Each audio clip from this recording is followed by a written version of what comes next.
All right. Hello, everyone. Thank you so much for joining us at the Mindfulness EQ Summit. I'm excited that you're here, and I'm excited today because we get to talk to a friend of mine, Dr. Andre. Dr. Andre, how you doing today?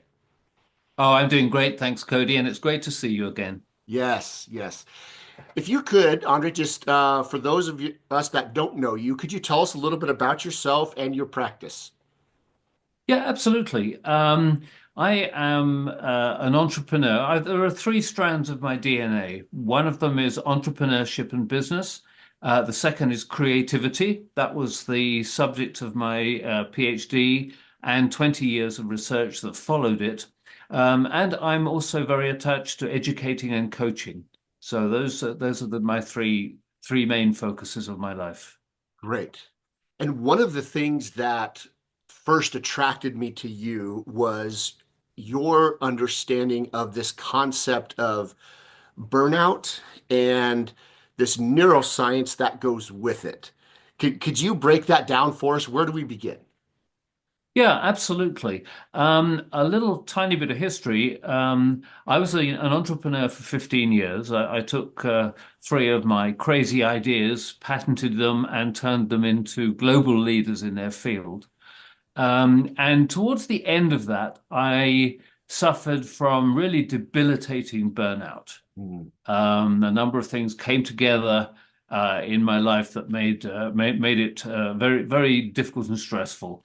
And that was a turning point in the sense that some of the things regarding my business that I found very exciting suddenly didn't look quite so exciting before. There was a razor blade there, and I'd been teetering along the top of, and then that burnout. So I've always had a great deal of sympathy for burnout. And as you know, it is a real pandemic right now. I Yeah. mean, here in the US, we're talking about the estimates are around $1 trillion a year is what burnout costs the country. Yeah. Just in medical costs alone, you're talking about sort of 200 billion a year. So firstly, it's a huge problem. Now, the traditional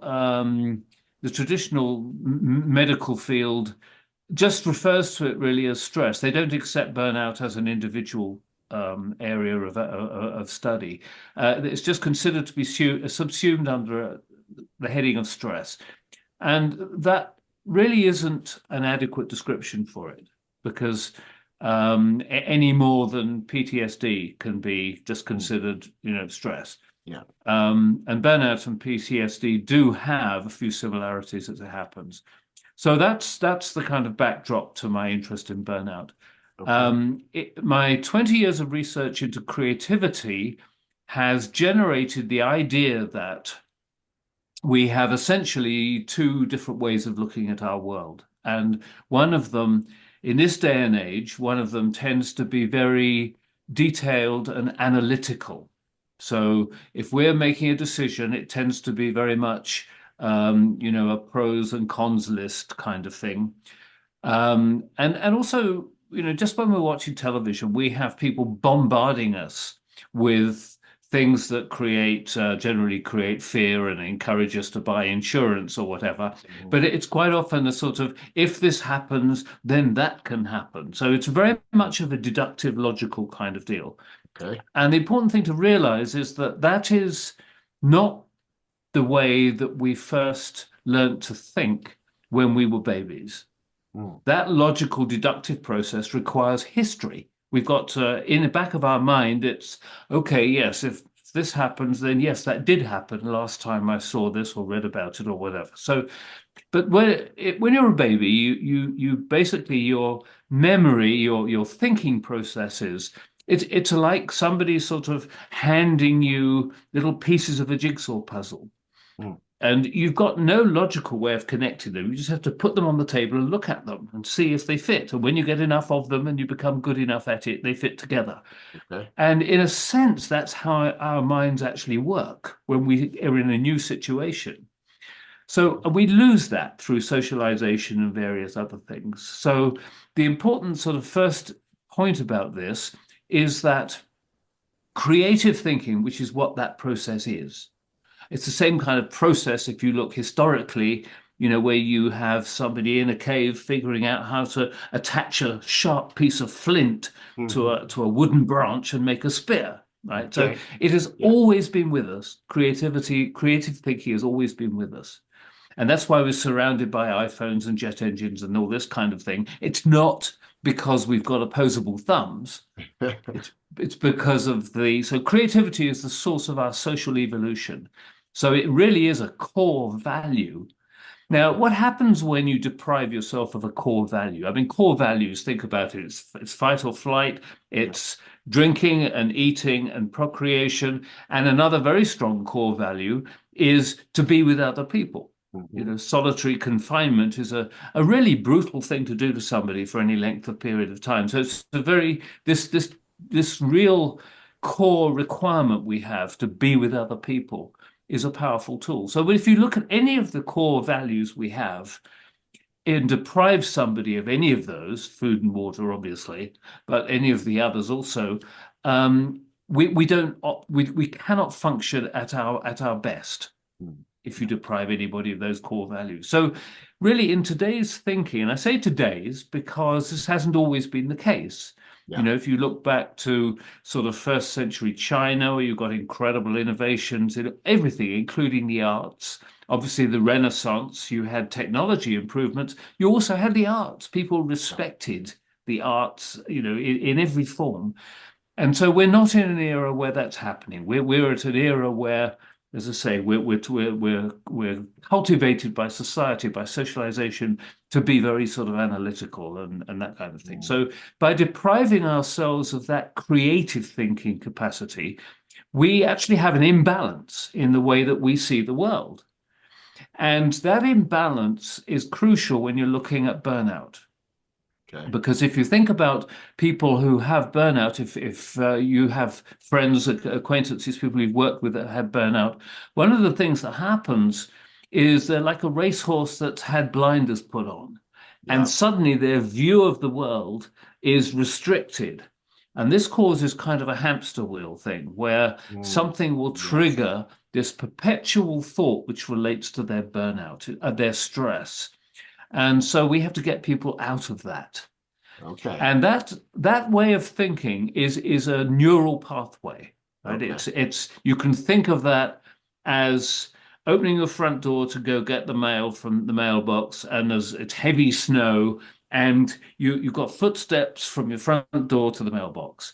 And Right. as the snow gets deeper and deeper, it becomes less and less easy to find a route around it. You've got a berm on either side, and you're walking through this increasingly deep trench. Yeah. So with burnout and any anxiety or stress, one of the things you can do is to say, okay, we're going to create a new neural pathway. There's no point in trying to get people out of the old one. Right. The guardrails are too high. So Okay. we're going to create a new neural pathway. And that neural pathway can be how to think creatively. Okay. And Okay. with some people, it's very easy. If they, perhaps they used to play an instrument, they used to do a lot of writing, they used to do some photography or videography or whatever. And so, we can guide them towards reinventing that process of thinking. And Okay. however you do it, but everybody has done this once when they were very young, right? So it does come naturally. It's not a difficult thing to get people to do this. But what happens when you do that to people is the burnout, the view of your life through the burnout lens is no longer the only lens you can look at. It means that you can see, it's almost like being able to see your life from somebody else perched on your shoulder. And you can start to see, the first thing you can start to see is those blinders coming off. Yeah. And what that means is people suddenly realize they've got more options. Yeah. Now, I don't know about you, but I know that the few times in my life where I have felt I haven't had options Yeah. have been very disturbing. I Yes. mean, they've led Yes. to sort of depression and, so that just that part of the burnout process where you feel you have no option. You've got to get up, you've got to somehow struggle into the process of thinking about going to work. You've got Yeah. to put on a happy smile while you're at work, Yep. and suddenly this is, this you're stuck in this track. Yeah. And Yeah. so the creative thinking is a totally different process.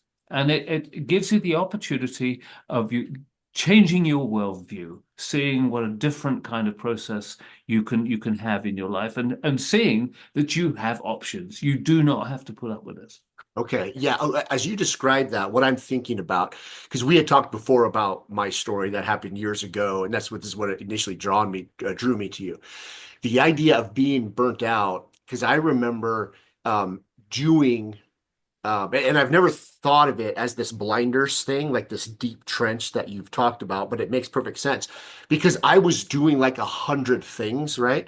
And I was doing, work and businesses, and I was like doing all these things, and so it felt like I'm doing a lot. It felt like I have options because I'm doing a bunch of stuff. But in reality, I guess I look at that and go, I really had no options at all because I was like trapped. I wasn't doing all those things voluntarily anymore. I was like trapped. I couldn't stop doing this work, or I couldn't stop answering emails, or I couldn't stop working on the business.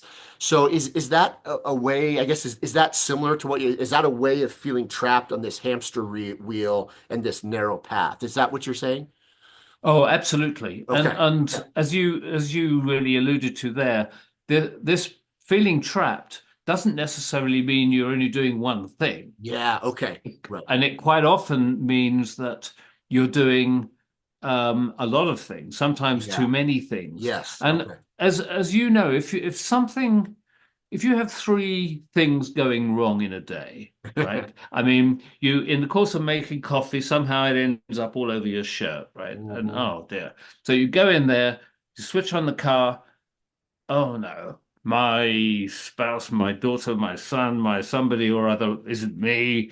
Definitely. Why did they leave me with almost no gas in the car? Here I am. I've got a meeting in 10 minutes. I've got to stop at the gas station. No, blah, blah, blah. Yes. Now, none of the things, and then when you get to the meeting, somebody says, well, actually, we've changed the agenda. Didn't anybody tell you? So those three things Yeah. taken themselves are Yeah. not that major, Right. right? They're not that major. I mean, if you end up, 5 minutes late for the meeting, it may or may not matter. Yeah. Changing your shirt is not a lengthy process. When they compound, Yeah. it's Yeah. almost as if they become exponential. And Yes. suddenly, this is grade one, then that one Yes. there isn't twice as much, it's four times as much, and then this one is eight times as much. So suddenly your world is crumbling in front of your very eyes. Yes. So the more Yes. things you do, the more things can go wrong. Yes. So, like you, I'm somebody that just I've spent my life trying to make my life as complicated as possible. Yeah. I have really put a lot of effort from time to time into saying, please simplify. Well, that Yes. lasts about as long as it takes to spill coffee over your shirt, right? Yeah. And then that's out the window. Right. So, that's the kind of situation where you have to be very careful. And in the last part of my Banished Burnout coaching program, I actually teach people how to avoid that in the future. Yeah. Okay. And the kinds of things, that we talk about is, reducing the number of things that you got involved in. Right. So, Okay. if you've got a lot of fingers in a lot of pies, then let's reduce that. Yeah. The second thing is being a bit more emotionally intelligent about what could go wrong. Yeah. Okay. But the third and the big thing is really reassessing priorities in terms of what goes wrong. It's too common to, switch on the TV, listen to people who are talking around you, whatever, and you get, it was a disaster. And what the disaster was is no disaster at all. It was a minor mishap. So Yeah. thinking in one's mind to try and restrict things like disaster to real disasters, Yeah. Okay. where your family is trapped in a burning vehicle, or Yeah. I mean things Right. that are really disastrous, Right. and that Right. if it's not in that category, don't use that word, Right. Yeah. because that programs you Yes. to, your heart's going to start moving, your blood pressure is going to go up, and you can't do anything about it. That's a natural Right. reaction to the Right. word disaster. Yeah. So I there's all love sorts that. of Yeah, I it's love how you describe that because what you're talking about there, or at least what I'm hearing, is this idea of perspective, right? Like yes. these are not emergencies, but they're these little things that have built up over time. And because Is this correct? I'm curious to what you would say because I got these blinders on and I feel trapped because I'm doing all these things. There's this pressure, and I have to put out like all of these little fires, like the car being out of gas unexpected or whatever. That it ultimately really means nothing. But cumulatively, I just don't have the perspective to see outside of these blinders, and it just feels like an emergency. It feels like a disaster, and therefore I react negatively or something. I guess that's kind of how I'm explaining how I would remember it felt sometimes. Is that correct? Absolutely, Yeah. absolutely. And I think just one more corollary to that, and that is that, when these things do build up in your mind, it's going into what they call system one thinking, and you end up with going down the pathway that is marked disaster. Yeah. This is a neural phenomenon. This is, Yeah. as a matter of trying to make life efficient, our brains do that. Yeah. If they get a certain input, they will decide to send us down a particular neural pathway. So if we're Okay. thinking creatively, that's a neural pathway down that direction, which happens also to be the same one as emotional intelligence, by the way. Yes. But Yes. then if something's cued you to think that everything's crumbling into a disaster, then now you're going down a disaster pathway. Yeah. So, Yeah. trying to restrict yourself from kind of thinking about things in terms of a disaster, or, in other words, really being able to say, you know what, that's no big deal. Right. Yeah. When Yeah. that's obviously, you don't do that when that's not realistic, but when that's the reality, Yeah. that stops you disappearing down that neural pathway that will have Yeah. all these physiological effects as well as Right. Right. psychological ones. So here's I'm curious to what you think of this. And I used to work as a firefighter and an EMT. I didn't know if you knew that, but so I don't do that anymore because I had to move out of it. But anyway, yeah. So I'm a firefighter. We're working a 24-hour shift. Um, CPR, medical emergencies, choking, right? Burning building. We're going in and putting the fire. Like just do that all day, and I could do that pretty well. We would laugh and joke, and I could think clearly. I got to the point where it really didn't feel stressful, right? But there was a lot of real emergencies, right? And then I would get off my shift at 7 o'clock in the morning, drive home, and then, yeah, something would rattle maybe in the car. And I'm like, oh, I got to get that wheel fixed or something. And then I would pull up, and then I would see that my son like mowed the lawn really like incorrectly or something. He made a mistake or something. I'd be like, oh, it's no big deal. It's no big deal, right? Then I would walk in the house and maybe the dishes aren't done, and I say, yeah, it's no big deal, it's no big deal. But then I would maybe step in, and maybe the dog had an accident in the kitchen outside, and then I would lose it, right? So it was like, and my wife, I remember one time she asked me, she said, how can you do that? How can you handle stress and real emergencies all day and then come home and fold under like fake stress? And I Yeah. was like, well, I don't know, but let's look into it. And it was, is that similar to where maybe a guy only has so much bandwidth? Or again, I'm feeling trapped. When I would see the dishes not cleaned or something, I would feel that I couldn't think creatively and get out of a solution or a proper response, maybe. I don't know. Is that okay? Yeah, that's an interesting example. I used to be a scuba instructor, Okay. and in the course of that, I also became a first responder. Oh, wow. And, Okay. Okay. Yeah. in both of those things, as with the things that you've done, your training is primarily there so that when you're in a potentially disastrous situation, Yeah. where you can take pre-prescribed actions Yeah. that solve that situation Yeah. without going into that panic mode that Yeah. people go into when they don't have, when this stuff isn't second nature to them. Right. Right. So Right. although you're in a disastrous situation, potentially really dangerous situation, you've got you've got a framework, a preordained framework that Yeah. is going to maximize your safety Yeah. I've and got maximize options. the efficiency. Yeah. Yeah. I've got So options because of my training. Yeah. Yeah. absolutely, Okay. absolutely, and your brain has all those.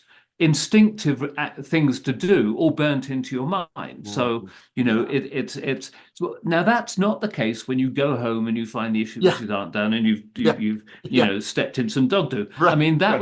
that was not part of the training, Right. So Right. you're suddenly switched from this, this intuitive thinking in terms of your training, your framework, into Yeah. something which you didn't expect, which is, Yeah. for which you're not cope. So all that adds up because although you're doing things in a prescribed framework when you're firefighting or in a medical emergency situation, you that doesn't just because you're capable of doing them in that way does not protect you from Yeah. your brain being impacted Yeah.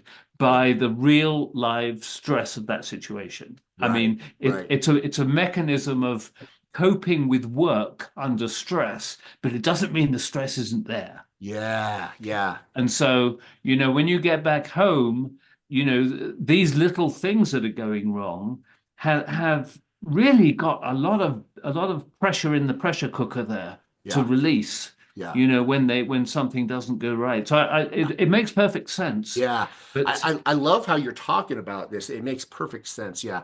Um, so what would you do, or what do you recommend, like when you're working with a client and you've kind of had this discussion and they say, "Yep, Dr. Andre, I agree. I'm on board. I agree with what you're saying."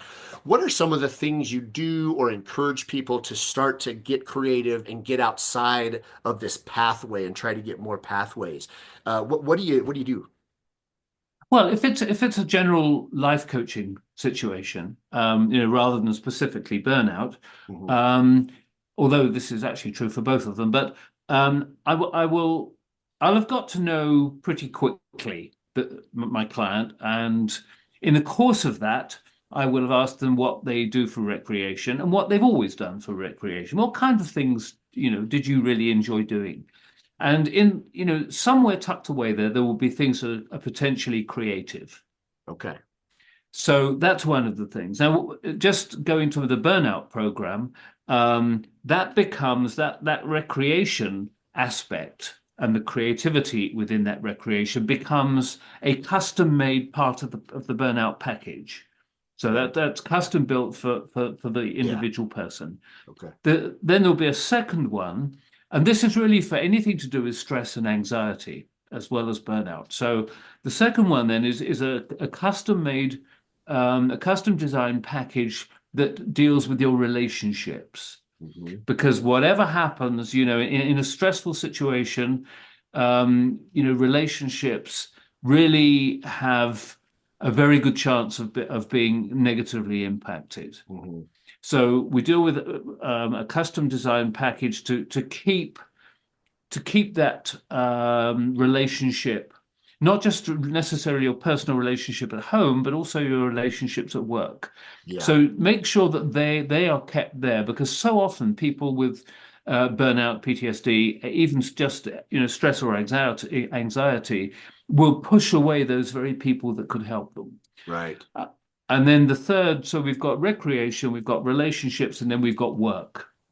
And Okay. this goes to the issue of how many things we're doing, how many of them we're not suited to do, Yeah. and various other things. So those three really are key. And the creativity part of that is actually pretty easy because the mind when it's trapped in this sort of blinders, horses I don't know whether they actually care whether they're wearing the blinders or not, but as human beings we do care. Yeah. We want to. So it's very easy to start showing people how they can open those blinders up with creative thinking to see a different, more of more of what's around them. Yeah. And the brain really, really loves that. I mean, our minds will definitely, I mean, they'd be breathing a sigh of relief after just Mhm. a few weeks of doing this. Yeah. Right. So I love how you brought it back to relationships because, yeah, that because of the burnout, the stress I feel in my life that's more now is because of the relationships with my wife or my kids or my boss. It's not the burnout in and of itself; it's the harm on the relationship. So Yeah. relationships. creativity, and then work. And again, I've never heard those three together like that, but I like it because the work one speaks to me, at least because there is something healthy within us to be productive, right? Like to accomplish something and to work. And Yes. that's work is not the problem. Productivity is not the problem. It's for whatever reason, I'm just doing way too much. And I think I need to do 10 different works and be productive 10 times where the burnout comes. Because I think a lot of people think that, oh, I just need rest and I just don't want to do anything and blah, Yeah. blah, blah. And maybe you Yeah. obviously need some, but at some point we have to get back into being productive or something. Would you agree? Oh, that's absolutely right. Yeah, and Okay. I think it's important to define stress Yes. because sometimes people just think it's working too long hours or whatever. Stress, very specifically, is where you have challenges for which you do not have the resources to deal with. Yes. Yeah. So, Right. it can be, a really hectic situation, a young lawyer that's expected to work 100 hours a week, Yeah. people trading foreign exchange for, I mean, there's all sorts of, stress. And some of those stresses, one person will find it incredibly exciting, and the other person 6 months into it will be into burnout. Right. So Right. it depends, you bring the resources to deal with that challenge. And if you're Gotcha. not capable of Yeah. doing that, then that's where the picture, gets very muddy and you're either doing the wrong thing or you're doing the wrong thing with the they're doing the right thing with the wrong mindset. Right. Right. So So, one of the yeah. crucial things about that package of relationships, recreation, and work, is that using creativity to address those three also uses the same neural pathways as emotional intelligence. Yes. Right. Okay. And you can Yeah. see that in people because Yeah. once they've been through, the 90-day program, if you were to score them, which I do, at the end of that program, their emotional intelligence quotient has gone up dramatically. Nice. But of course, that's part of emotional intelligence is being able to step back and Yes. see a situation Right. in a more kind of enlightened way, bringing Yeah. different viewpoints onto that situation, seeing the Yes. situation from someone else's viewpoint. Yes. Saying, okay, well, I understand why you're angry, and maybe I shouldn't have said that. I mean, being able to be empathic to somebody Right. else's position. That is all part of EQ, isn't Yes. it? Yeah. So, So, yeah. Yeah. So going carry back on. to what you said, that's what you just described there on EQ. That is it correct that that is a more of those are more creative solutions, right? That's more a creative thinking. I'm stepping back from my blinders here. Yeah, absolutely. And I tend to stress thinking creatively rather than using creativity. Not because they're actually different, but in Ah, people's minds, if you yeah. talk about I use creativity in my coaching, they think I'm going to use art therapy or music Okay. therapy or Okay. those kinds of things. And Right. while all those things are great and contribute to the overall picture of creativity, creativity is actually a different thing. I mean, you could call it sort of neural pathway A and neural pathway B, Right. Okay. but it Yeah. wouldn't have much meaning. But physiologically, you are Okay. actually cutting new neural pathways. I see. Okay. Okay. Okay, that's fantastic. So, um, going off of that, this idea, and I love how you have this here.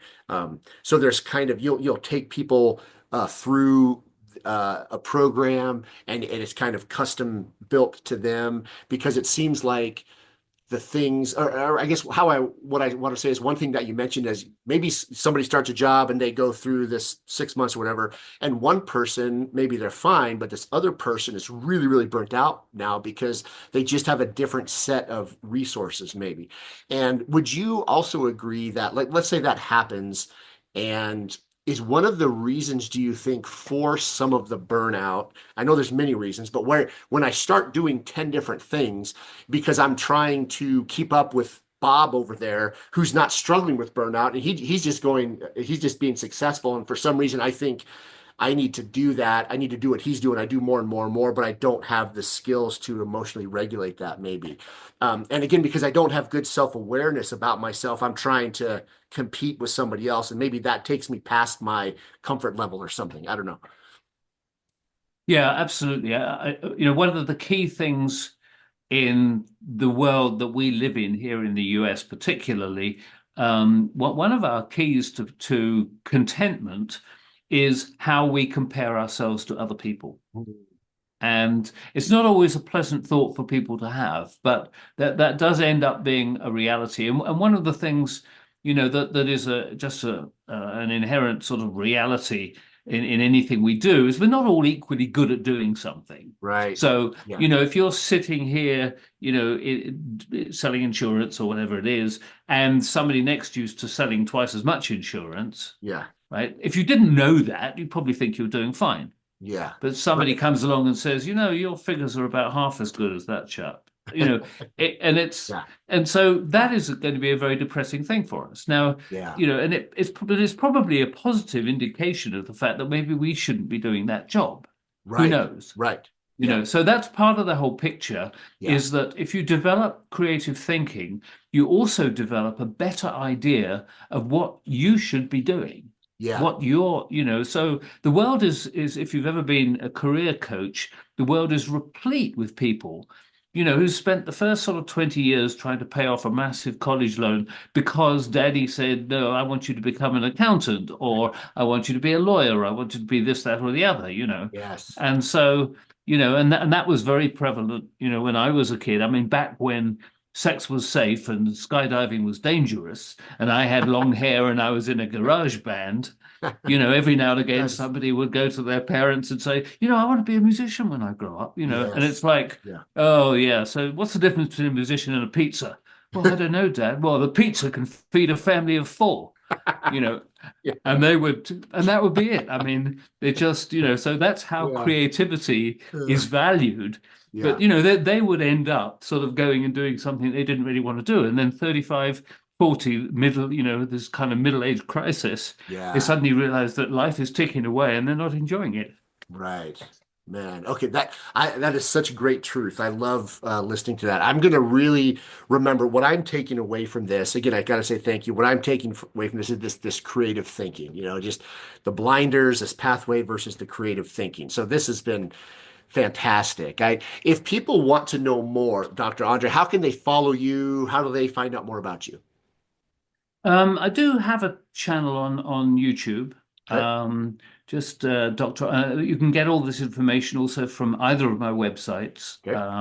I think you're going to post the addresses for those. Yeah. Go ahead and tell us what the website is or what. Yeah, it's planforchange.org, and the four is the number four. So Got it. plan number four change.org.